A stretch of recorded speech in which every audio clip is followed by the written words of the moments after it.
오늘 우리 말씀은 우리가 십자가의 증인이다. 우리 공동체는, 예수 믿는 공동체는, 교회 공동체는 어떤 정체성이냐? 십자가의 증인의 정체성이다 라는 것을 좀 나누려고 합니다. 여러분, 그 사람들이, 예수 안 믿는 사람들이 뭐 성림교회 이런 교회 이름이 있는 간판을 보지 않고도 그냥 저건 교회야 하고 딱 알아맞추는 게 있어요. 그러니까 요걸 보고 딱 알아맞혀. 건물 모양은 아무 상관없어요. 그냥 요것만 딱 있으면 저거 교회네 라고 딱 맞춥니다. 자, 뭘 보고 맞추는 거죠? 십자가.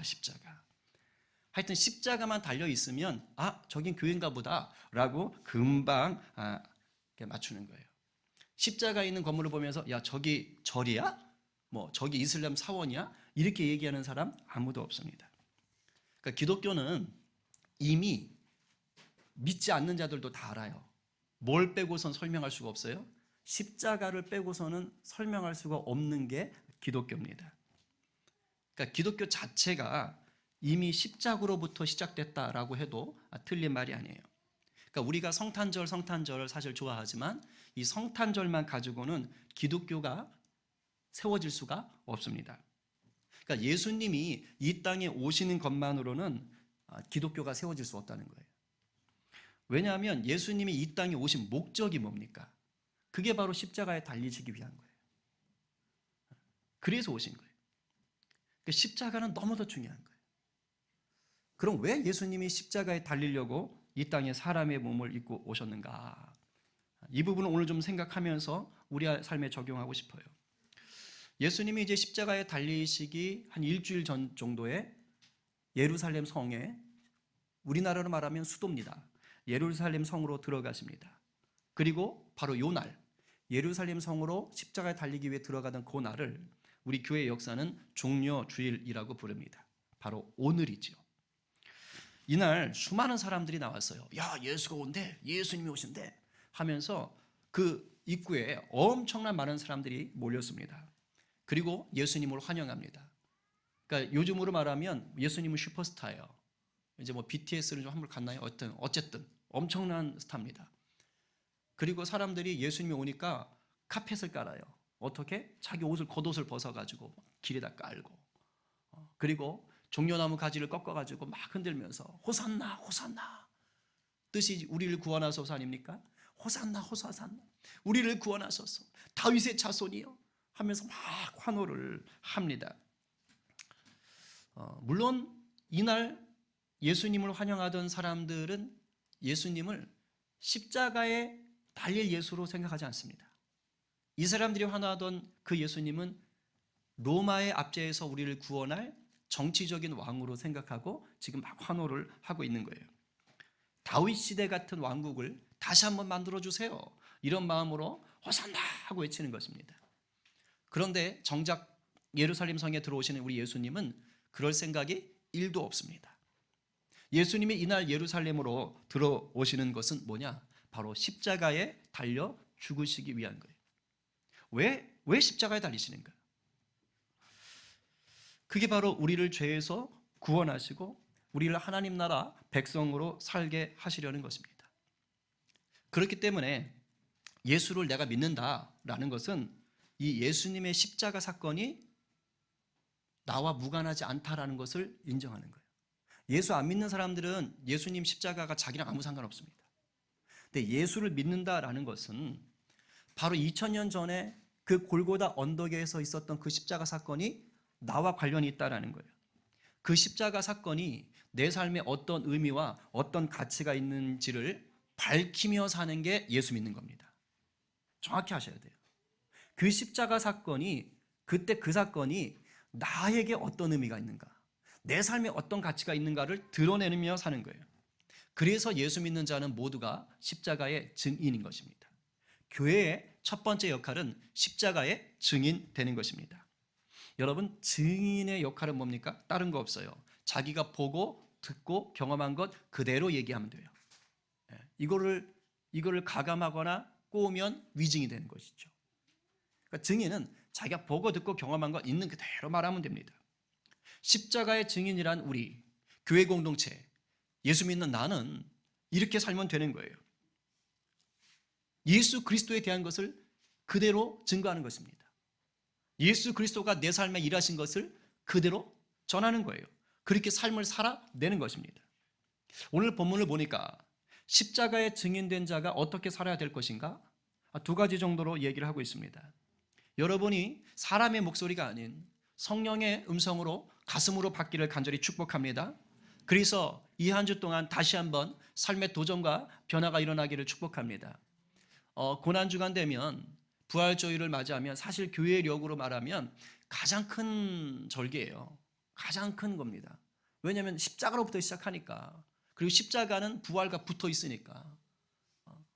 그래서 막 교회들마다 여러 행사를 하기도 해요. 근데 억지로 뭔가를 하는 것이 아니라 여러분 스스로가 이 한 주간 좀 주님의 십자가를 깊이 묵상하고 부활을 소망했으면 좋겠어요.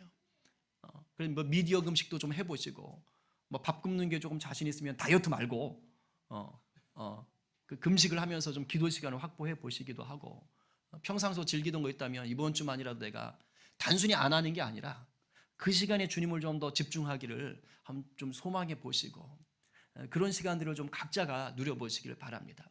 뭐 예년처럼 저도 매일 이제 그 아침 간단한 묵상을 올려드리겠지만 그냥 요걸로 땡치자 이런 생각하지 마시고 한번 이번 주 한 주를 여러분들이 좀 이렇게 규모 있게 써보세요. 그래서 뭐 안 가도 임지기후더라도 한번 가볼까? 생각만 하지 마시고 와서 기도를 좀 하시고 은혜 가운데 좀 여러분들이 서기를 바랍니다. 자, 첫 번째로 그럼 십자가의 증인은 어떻게 사느냐? 예수님을 내 삶의 주인으로 모시고 삽니다. 이게 제일 중요한 거예요. 예수님을 내 삶의 주인으로 모시고 산다. 우리가 이제 집이나 가게 같은 것을 새 들어 사는 경우가 있잖아요. 그런데 종종 주인을 잘못 만나서 호되게 고생했다라는 얘기를 듣는 경우가 있습니다. 혹시 여러분들도 그런 경험이 있나요? 막 집주인이 새를 팍팍 올려가지고 너무 무리하게 올려가지고 막 그래가지고 어쩔 수 없이 쫓겨난다거나 아니면 그거 올리느라고 뭐 정신을 못 차린다거나 있어요. 우리 성도들 중에도 그런 분들이 있어요. 집주인 때문에 힘들어하시는 분 있어요. 또는 뭐 마땅히 해줘야 될 관리를 좀 집주인이 제대로 안 해줘서 굉장히 세입자가 어려움을 겪는다거나 이럴 때 힘든 거죠.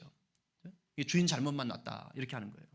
근데 반대로 주인을 잘 만나서 집주인 잘 만나서 복을 누리는 경우가 있습니다. 그런 사람들 중에 한 명이 저이기도 합니다. 저희 집이에요. 저희 집은 세대로 살고 있습니다. 근데 집주인을 정말 잘 만났어요. 이분이 지금은 아닌데 교회에서 전도사님을 하시던 분이에요. 그래가지고 목사님이 자기 집에 새 들어온다고 너무 좋다고 그래가지고 지금 몇 년째 살죠? 10년째 살아요? 10년째 산답니다. 10년째 살고 있어요. 그래서 그것도 시세보다 훨씬 싸게 살도록 배려를 해주신 거예요. 뭐 몇 년 전 집값 그렇게 올라갈 때도 그래도 이렇게 무리하지 않으셨어요. 원래는 올 2월에도 저희가 사실은 나왔어야 돼요. 왜냐하면 제가 딱 2년만 살고 무조건 나가겠습니다. 이러고 2년 전에 제가 약속을 했더랬군요. 그래서 무조건 나왔어야 돼요, 사실은.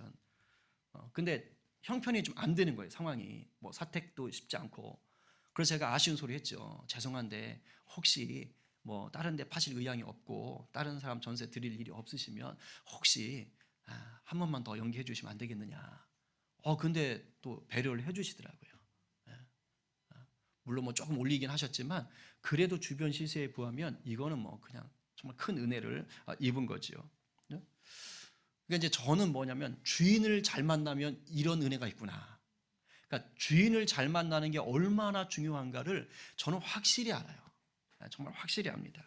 근데 여러분 그거 아세요? 집주인보다 더 중요한 주인이 있습니다. 그게 바로 뭐냐? 우리 영혼의 주인입니다. 영혼의 주인. 우리들 중에는 전세나 월세 같은 걸 살지 않고 그냥 자기 집에서 자기 가게에서 사는 분들도 계셔요. 그런데 그런 자들도 영혼의 주인은 다 있어야 됩니다. 예외 없어요. 이 세상 누구도 영혼의 주인은 다 있어야 돼요. 다 있습니다. 영혼의 주인이 누구냐? 다른 게 아니에요. 내가 의지하고 내가 의존하는 대상이 내 영혼의 주인입니다. 내가 의지하고 의존하는 대상에게 내가 묶이거든요. 내가 의지하고 의존하는 그 대상에게 내가 다스림을 받아요. 결과적으로. 그래서 내가 의지하고 내가 의존하는 것이 내 주인 노릇을 하게 됩니다. 가족을 의지하잖아요. 부모가 됐든 자녀가 됐든 뭐 배우자가 됐든 그러면 묶여버려요. 우상이 된다고요. 술이나 마약, 노름이나 게임, 요즘 뭐 심각하죠. 요즘 언론에 마약도 많이 나오던데. 이런 것들에 의지하잖아요.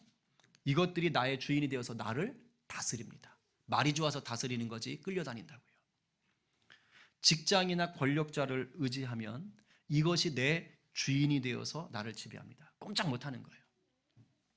어떤 경우는 이게 세상에서 경력, 실력 좋은 사람들 있잖아요. 이런 분들은 자기 경력이 자기의 주인이 됩니다. 야, 내가 이런 실력이 있어. 내가 자격증이 이런 게 있어. 이게 자기의 우상이 돼요. 또는 자기의 신념, 자기가 생각한 어떤 가치, 이게 이제 자기의 우상이 됩니다. 우리나라는 요즘이 아니죠. 오래됐죠. 정치적으로 이게 딱 갈라져가지고 그런 것들이 의외로 좀 강할 수 있고. 그리고 대부분의 사람들이 무엇을 주인으로 삼았느냐? 돈입니다. 정말 많은 자들이 돈을 주인 삼아서 돈에 질질 끌려다니고 삽니다.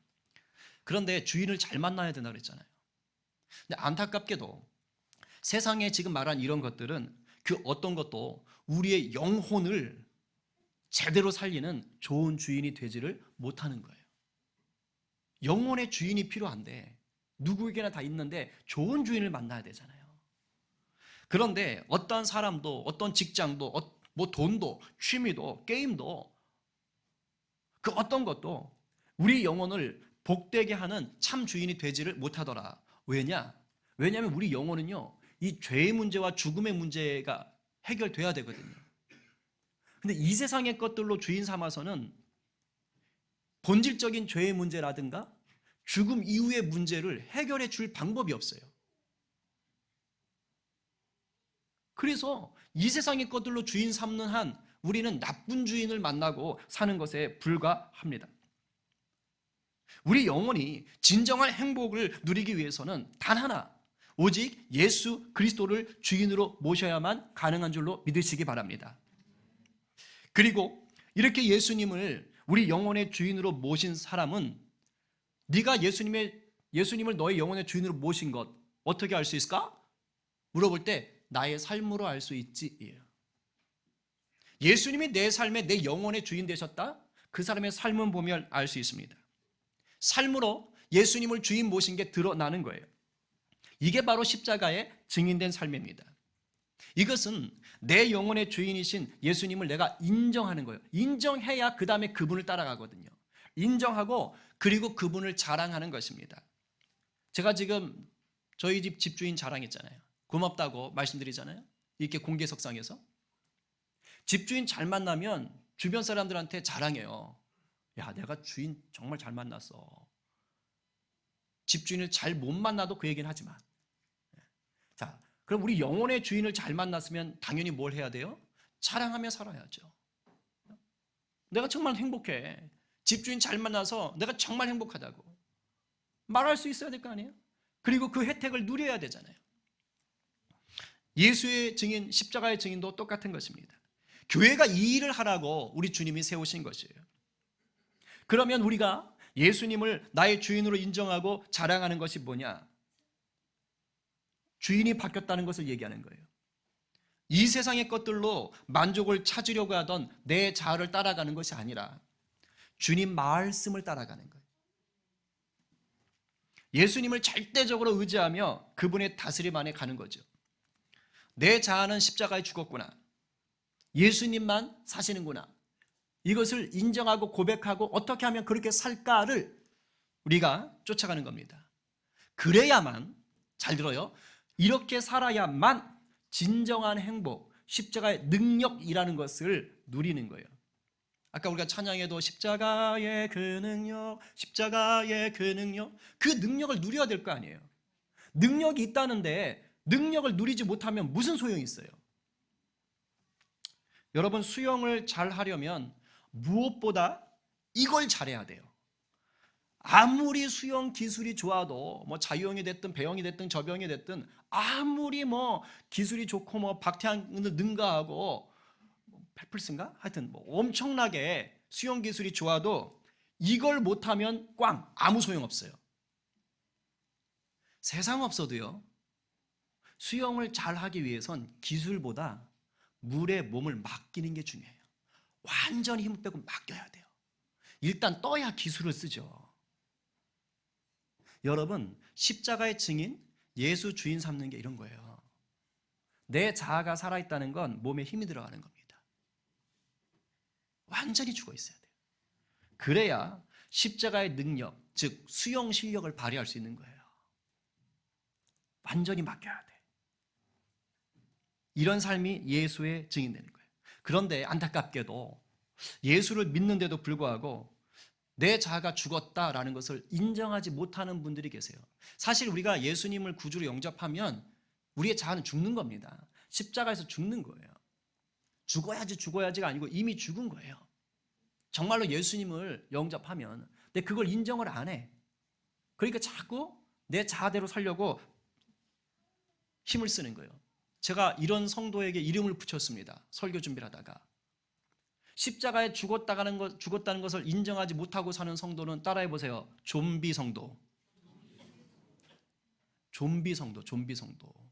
여러분, 좀비는 정상적인 인간으로 보면 이건 죽은 거죠. 그런데 움직여. 힘도 세. 뭔가 비정상적으로 볼 때는 살아있어요. 그렇다고 덜 죽은 것도 아니고 안 죽은 것도 아니고 제대로 사는 것도 아닌 게 좀비예요. 그런데 이 좀비의 특징이 있더라고요. 제가 엄청난 좀비 영화를 섭렵한 건 아니지만 뭐 부산행을 비롯한 몇 가지 영화들을 좀비 영화들을 본 바에 의하면 좀비의 특징이 있어요. 뭐냐? 자기밖에 모르는 욕망 덩어리예요. 그죠? 좀비 영화 안 보시나요? 오늘 보세요. 좀비는 자기밖에 모르는 욕망 덩어리. 좀비는요, 살냄새, 피냄새만 맡으면 미친 듯이 달려갑니다. 미친 듯이 달려가요. 남을 배려하지 않어요. 뭐 여유를 갖는 거 없습니다. 좀비 웃는 거 못 봤어요. 그리고 공감할 줄 몰라요. 그리고 나눠주는 것 모릅니다. 오로지 좀비는 자기의 욕망을 향하여 달려가는 욕망 덩어리. 오직 자기의 만족을 위해 달려갑니다. 끊임없이 이게 나를 행복하게 할 거야 라고 막 달려가요. 돌아보지도 않아. 엄청난 열정으로 달려가요. 그런데 만족을 누리질 못해요. 또 다른 피냄새, 또 다른 살냄새만 맡으면 또 미친 듯이 달려가. 내가 붙잡으면 행복인 줄 착각하고 이게 아니네 하고 또 다른 걸 찾아. 이건 십자가의 증인 아니에요. 여러분, 십자가의 증인답게 산다는 것은요, 주님으로 만족하는 거예요. 우리가 십자가의 증인으로 살지 못하잖아요. 그러면 결국은 십자가의 능력에 만족하지 못하고 이 세상 것에 만족하려고 막 피냄새 맡고 살냄새 맡으면서 쫓아다니는 거예요. 좀비 성도로 살지 않기를 간절히 축복합니다. 옆 사람에게 이렇게 선포하세요. 나는 좀비가 아니다. 11절에서 사도 바울이 이렇게 말합니다. 우리 쉬운 성경으로 읽어봅시다. 다 함께 시작. 우리는 예수님의 생명이 우리 몸에서 나타나도록 하기 위해 항상 예수님의 죽으심을 우리 몸에 짊어지고 다닙니다. 예수님의 생명이 죽을 우리 몸에 나타나도록 하기 위해 우리는 살아있지만 예수님을 위해 항상 몸을 죽음에 내맡기고 있습니다. 10절을 한번 띄워주세요. 10절 하반절에서 뭐라고 합니까? 항상 예수님의 죽으심을 우리 몸에, 내 몸이라고 하지 않고 우리 몸에, 이 공동체입니다. 우리 몸에 짊어지고 다닌다. 예수님의 죽으심이 뭐예요? 우리를 위한 십자가 죽음이에요. 성도는 예수님의 그 십자가 죽음을 뭐 하는 자예요? 항상 몸에 짊어지고 다니는 자예요. 짊어지고 다닌다. 그리고 11절에서 자신이 나 살아있지만 예수님을 위해서 항상 내 몸을 죽음에 대어 맡긴다라고 그랬어요. 무슨 말입니까? 나는 죽었다고요. 내 자아, 좀비 근성 죽었어요. 그리고 예수를 짊어졌다. 나 예수 주인 삼고 예수로 산다 이거예요. 예수 말씀대로 산다는 거예요. 지금 그것을 저렇게 눈에 그려지도록 설명하고 있는 것입니다. 이렇게 살아야 비로소 예수님의 생명이 앞에 죽을 우리 몸에 나타나도록. 무슨 말이에요? 이렇게 살아야, 나는 죽고 예수로 주인 삼아 살아야 예수의 생명이 내 삶에 드러나요. 그럼 예수의 생명이 어떻게 드러나요? 고난을 당할 때도 그것을 이길 수 있는 힘이 우리한테 부어지는 거예요. 슬픔을 당할 때가 있어요. 근데 그 슬픔을 다시 딛고 일어서게 하시는 우리 안에 하늘의 기쁨이 부어지는 거예요. 무기력해. 모든 게 다 막혔어. 뜻대로 되는 게 없는 것 같아. 얽히고 설키고 꼬여. 믿는 사람한테 배신을 당해. 막 등에 비수가 꽂히는 것 같은 아픔이 있어. 아무것도 하기 싫어. 이럴 때 있어요. 그런데 예수를 주인 삼고 예수를 바라보며 어떤 일이 벌어져요? 그 무기력함을 몰아내는 열정이 부어지는 거예요. 아멘? 아멘이에요. 이런 은혜가, 이런 능력을 누리는 게 십자가의 증인인 것입니다. 그러니까 내 삶 가운데 분명히 나는 지금 고난이 있고 슬픔이 있고 완전 무기력하는 상황인데 이걸 계속해서 이겨내지 못하고 있다. 그러면 돌아봐야 돼요. 내가 아직 십자가의 증인 단계가 아니고 좀비로 살고 있나 보다. 여러분, 우리 인생이 고달픈 이유가 여럿 있지요. 뭐 질병을 당해도 어렵고 힘든데 인생의 고달픈 이유 중에 결정적 이유 하나가 뭐냐? 바로 내 자아가 살아있기 때문이에요. 내 자아, 내 생각, 내 고집, 내 뜻을 주장하면 주장할수록 어떻게 될까요? 삶은 힘들어요. 왜? 내 생각, 내 뜻, 내 주장과 다른 사람들이 너무 많거든요. 가족도 내 뜻, 내 생각과 일치하지 않잖아요. 그러니까 내 생각, 내 뜻, 내 자아가 살면 살수록 불편한 게 많아요. 안 맞는 게 많아요. 부딪히는 게 많아요. 원수가 늘어가요. 여러분, 죽은 자는요, 고통도 없고 아픔도 없습니다. 죽으면, 죽었는데 어떻게 알아요? 내 자아가 완전히 죽어버리면 내 승질 때문에, 내 자존심 때문에 당해야 되는 것들이 아예 없어요. 그럼 너는 벨도 없냐? 너는 뭐 줏대도 없냐? 그런 게 아니에요. 왜? 성도는 예수님께 맡겼으니까. 내가 죽고 예수님께 맡기면 그 다음에 누가 일을 하는 거예요? 예수님이 일을 하시는 거예요. 내 자아가 살아있으면 내 자아가 버티고 일을 합니다. 내 수준에서. 그런데 주님께 맡기면 주님 수준에서 일이 되는 거예요. 여러분이 셉니까? 주님이 셉니까? 근데 아직도 자기가 센 줄 아시는 분이 너무 많은 거예요. 여러분 똑까놓고 얘기해 봅시다. 이 세상에서 내 힘으로 해결할 수 없는 일들이 있어요, 없어요? 있어요. 아무리 발버둥 쳐도요, 내 힘으로는 죽었다 깨어나도 해결하지 못하는 게 있어요. 죽는 거 해결돼요? 안 됩니다. 우린 자식도 못 이기잖아요. 그것도 하나 못하면서 저도 못해요. 네? 아무리 발버둥 쳐도 해결하지 못하는 일들이 있어요. 자, 보세요. 어차피 내 힘으로 해결되지 않는 걸 가지고 그걸 붙잡고 어떻게 해보겠다고 분노하고 낑낑거리고 낙심하고 슬퍼한들 무슨 소용이 있어요? 안 돼요. 안 되는 거에 왜 그 에너지를 소진하며 내 인격을 망가뜨리며 시간을 허비하며 무너져 사냐 이 말이에요. 그렇게 살지 마세요. 주님께 맡기세요.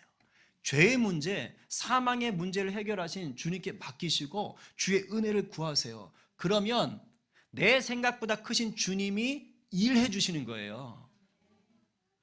여러분이 진짜로 예수님이 나보단 세다, 예수님이 나보단 지혜로우시다라는 걸 믿으신다면 삶의 문제 앞에서 때론 도저히 여러분 힘으로 감당하기 어려운 문제들 앞에서 맡기세요. 빌립보서 4장 6절 7절 제가 사실 이 설교문을 작성하고 나서도요, 계속 밤새도록 이 구절 계속 암송하면서 제 스스로 선포하는 거예요. 제 스스로. 요즘 우리 성도들 아픈 사람이 하도 많아가지고 제가 마음이 아파. 그래가지고 저도 지금 막 하는 거예요. 저도. 우리 같이 한번 받아요. 시작. 아무것도 염려하지 말고 다만 모든 일에 기도와 간구로 너희 구할 것을 감사함으로 하나님께 아뢰라. 그리하면 모든 지각에 뛰어난 하나님의 평강이 그리스도 예수 안에서 너희 마음과 생각을 지키시리라. 할렐루야. 아멘. 제 안에도 염려가 찾아오는 거예요. 우리 성도들 왜 이렇게 아플까? 왜 이렇게 삶의 자리가 어려울까? 왜 잘 안 풀릴까? 왜 이렇게 꼬일까? 담임 목사가 영역이 없나? 내가 부족한가? 이 별의별 생각을 다 하는 거죠.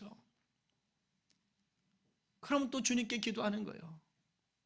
그런데 설교 중에 이 구절을 주셨는데 이 구절이 또 제게 은혜가 되는 거예요. 그래, 아무것도 염려하지 말고.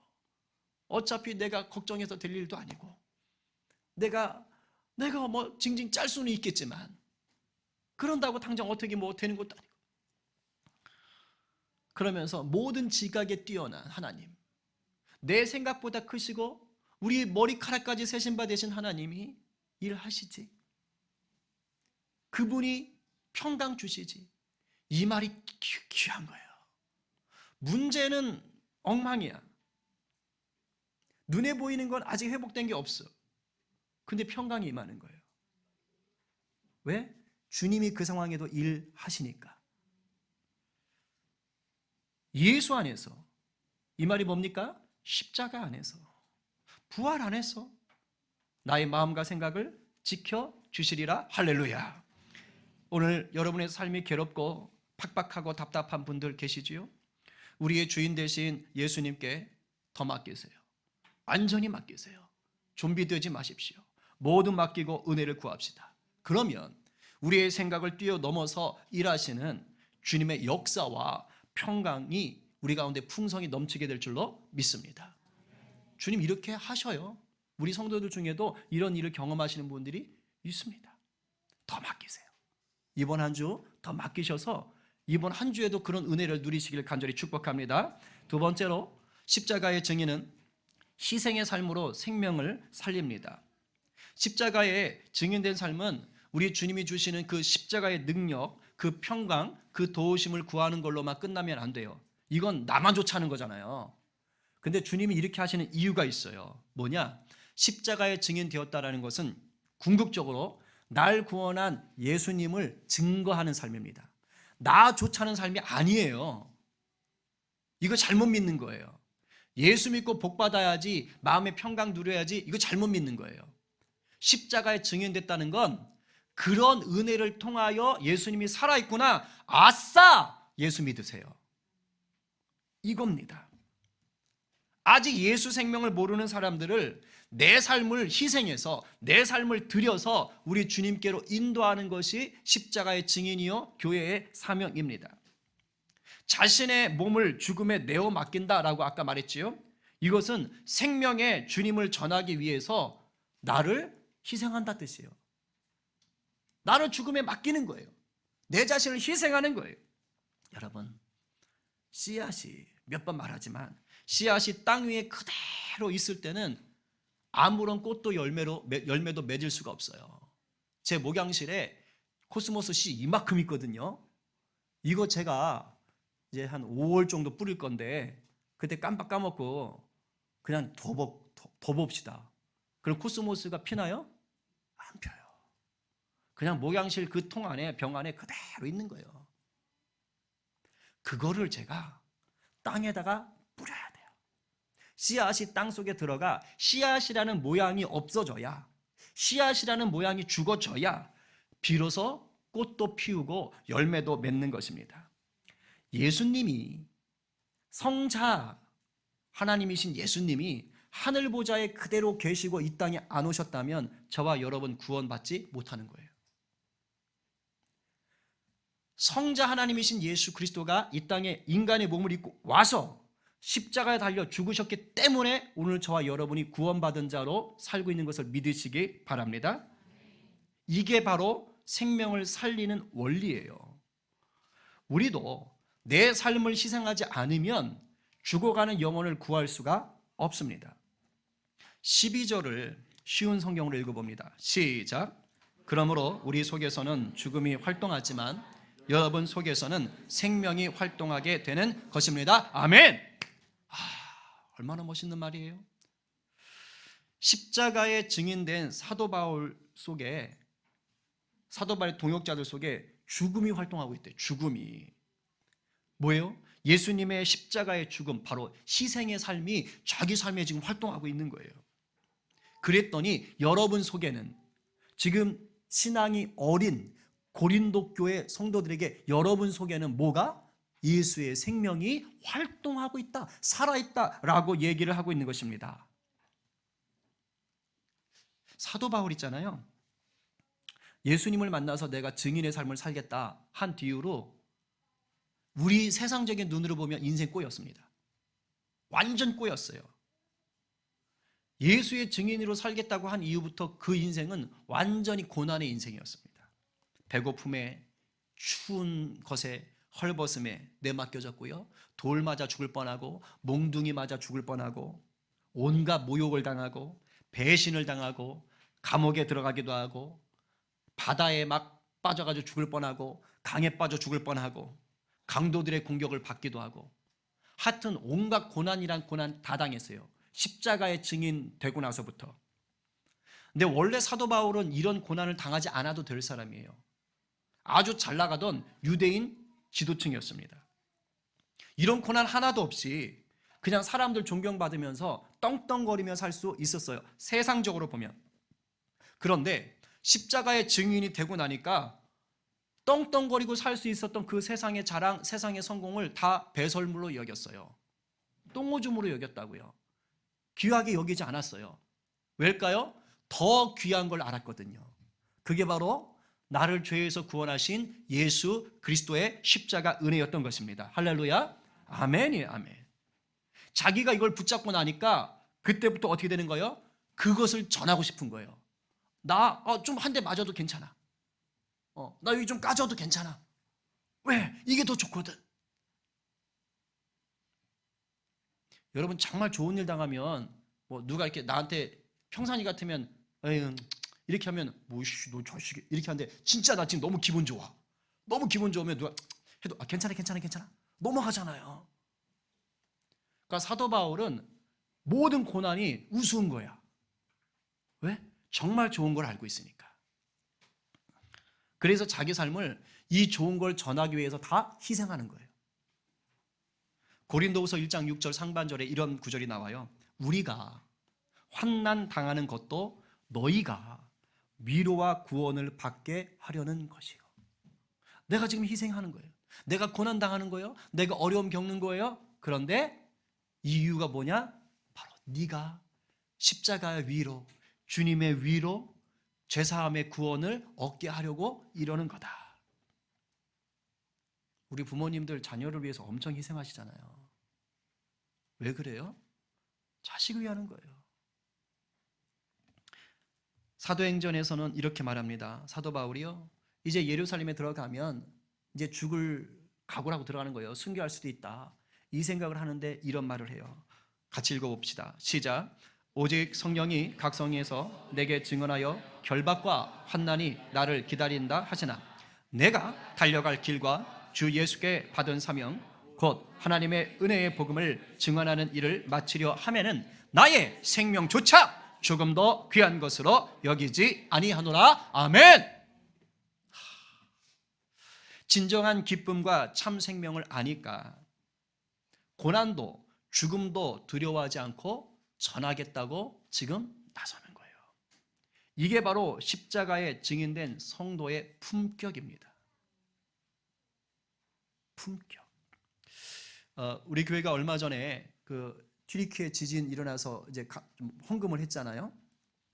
그래서 그 SWM 이재진 선교사님, 우리 한국 대표로 계시는 실크 웨이브 선교회를 통해서 전달을 했습니다.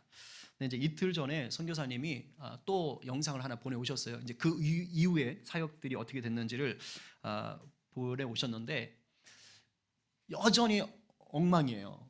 왜냐하면 워낙 넓은 지역이니까. 그러니까 뭐 어떻게 대책이 없는 겁니다. 그래서 지금 이제 그 이재민들 수많은 사람들이 갈 곳이 없으니까 저게 이제 정부에서 보급한 텐트래요. 근데 참 좀 그래요. 저걸 그 정부가 또 저걸 다 비싼 값으로 뭐 팔고 하여튼 저기서 또 나쁜 그런 게 있어. 비리들이 일어나. 그래서 저기 있는 거예요. 그런데 지금 이제 선교팀들이 들어가는 거예요. 들어가서 다음 주세요.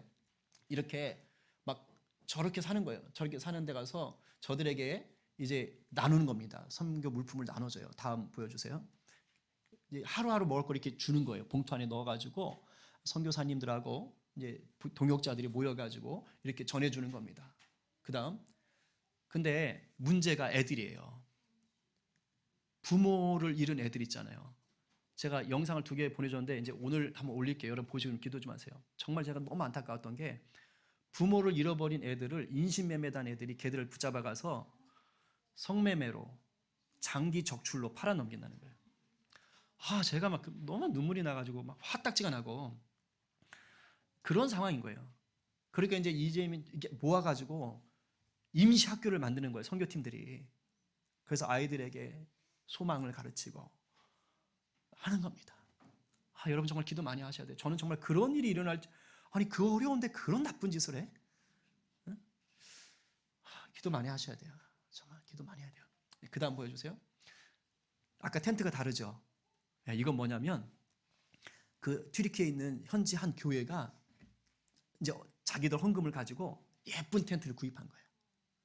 그래서 이재민들을 섬기려고 텐트촌을 조성하는 겁니다. 정말 좋은 텐트죠. 다음 보여주세요. 이렇게 근데 튀르키예는 기독교 인구가 1%도 안 됩니다. 1%도 안 되는 기독교 인구, 그 중에서 젊은 청년들이 내가 앞장서도 도와야겠다. 그래가지고 이제 교회가 한다는 얘기를 듣고 다 모여서 지금 저렇게 애쓰고 수고하고 있는 겁니다. 다음 보여주세요. 그리고 또 현지 교회가 텐트를 못 받은 어떤 아이가 있는 한 자매, 엄마가 있는 거예요. 그러니까 무료로 또 텐트 들고 가가지고 저 정부 걸로 살려면 되게 비싸대요. 가가지고 이제 설치해 준 거예요. 저 수고를 보고 그 아이가 있는 자매가 그날 복음을 받아들였다고 그렇게 합니다. 여러분 이런 섬김이 편할까요? 쉬울까요? 아닙니다. 이제 보내준 영상 보면 이재진 선교사님도 거기서 막 허드렛 일 하고 계시거든요. 근데 그 갔다 와서 그 얘기 하시더라고요. 목사님 이제 저도 저랑 이제 동갑이니까 이제 50 넘어가니까 늙어서 힘들어요. 힘들대요. 힘들죠. 그리고 마음이 너무 아프대요. 아까 얘기했잖아요. 아이들 그런 일 그런 걸 봐야 되니까 마음이 너무 힘들다는 거예요. 쉬운 게 아니에요. 체력적으로 심적으로 지쳐요. 그리고 자신의 물질 들여야 되죠. 시간 들여야 되죠. 체력을 다 희생하는 겁니다. 희생하는 거예요. 희생. 그런데 십자가에 증인된 자들이 이런 일들을요 기쁨으로 감당하는 거예요. 기꺼이. 왜지요? 이유는 단 하나. 나에게 생명 주신 예수 그리스도의 사랑을 아니까 못 참는 거예요. 그 사랑을 전해 줄 수밖에 없는 거예요. 내게 생명 주신 예수 그리스도의 사랑을 알리러 가는 거예요. 안 해도 되죠. 그냥 햄버거 사 먹고 게임기 사고 자기 하고 싶은 거 해도 되죠. 왜 그렇게 하는 거예요?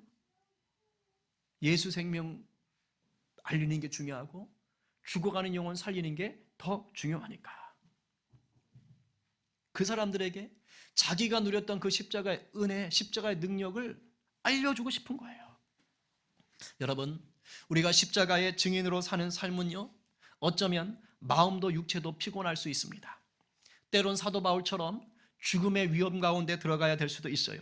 그래서 세상 사람들의 시각으로 보면 예수 믿는 자들 십자가의 증인으로 사는 건 고생을 사서 하는 것 같기도 하고요, 미련해 보이기도 하고요, 불행해 보이는 것처럼도 보여요.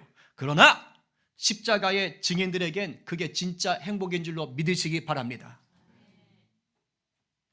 세상이 줄 수 없는 기쁨이 그들 삶에 부어지는 것입니다. 예수님이 이 땅에 오신 목적을 예수님 자신이 이 한 문장으로 우리에게 말씀하셨어요. 같이 읽죠. 시작. 인자가 온 것은 섬김을 받으려 함이 아니라 도리어 섬기려 하고 자기 목숨을 많은 사람의 대속물로 주려 함이니라. 할렐루야. 그렇습니다. 십자가의 증인은 십자가 구원을 주신 예수님을 닮아가는 공동체, 그런 사람입니다. 무엇보다 영혼의 주인을 제대로 만나서 세상이 감당할 수 없는 행복을 아는 자들이에요. 주인 잘 만난 행복을 아는 자들이 저와 여러분인 줄로 믿으시길 바랍니다. 아멘. 저와 여러분이 십자가의 증인이에요. 이것이 교회예요. 좀비 성도로 살지 맙시다. 오늘 누가 우리를 능히 죄와 죽음에서 구원하신 예수님만을 온전한 주인으로 모시겠습니까? 오늘 누가 예수님처럼 자신을 희생하여서 죽어가는 영혼을 살리는 복된 삶에 더 적극적으로 동참하시겠습니까? 오늘 이 말씀 앞에 아멘이라고 화답하며 주님 제가 가겠습니다 라고 선포하고 이 한 주도 살아가실 저와 여러분 모두가 되시기를 간절히 축원합니다.